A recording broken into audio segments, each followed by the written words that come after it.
So, the Mavic 3. What the f... So, just in case you didn't catch the launch of the much anticipated DJI Mavic 3 drone, holy heck, what a beast. Well, two beasts actually, as there are two versions of the Mavic 3, the Mavic 3 and the Mavic 3 Cine.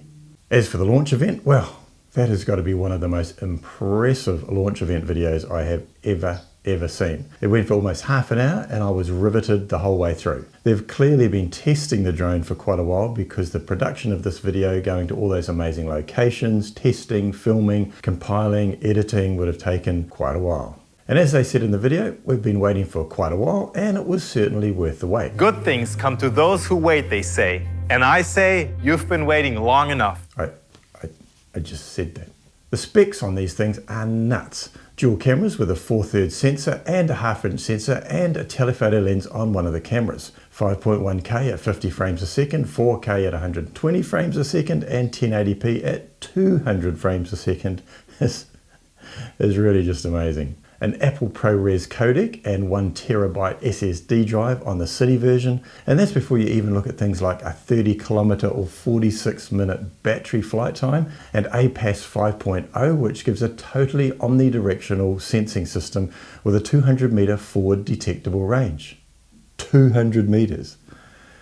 They have totally redesigned this thing from the inside out, allowing them to get that big battery in there, but at the same time making it fly more efficiently and reducing wind resistance by 35%.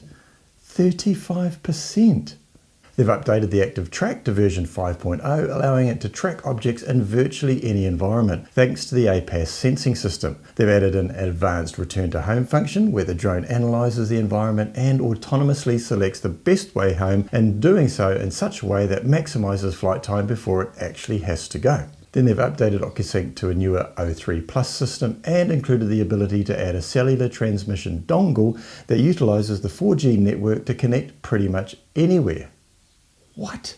And in case that wasn't enough, they're bringing out a new DJI Remote Controller Pro Smart Controller. And the price?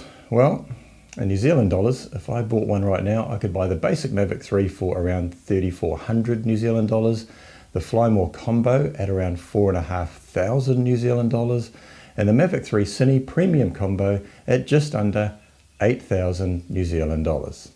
Wow, that is eye-wateringly expensive. I mean, yes, they are amazing, but once the dust has settled and the excitement has got out of your system, unless you're a drone nut or a professional photographer or videographer, you're probably not going to get one. Now, as an aside, you've probably already seen the review videos from the big YouTubers, and I presume DJI just give them the drone to test and keep. I mean, if that's the case, then wow. I mean, if you're one of those guys, then this is probably the most expensive piece of kit that they've ever been given. Now, I know some get cameras, but generally all the ones I've seen, they have to give them back.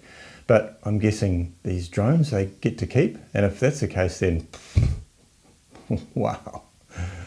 Anyway, before we all die of drone envy, I'd like to remind you once again that the grass is not always greener on the other side, and recommend you watch or rewatch this video, where I revisit a bunch of reasons, some of which we never actually talk about, but actually make a big difference in whether or not we enjoy the products we end up buying, or whether we end up buying them or not in the first place, like the DJI Mavic 3. Cheers, guys.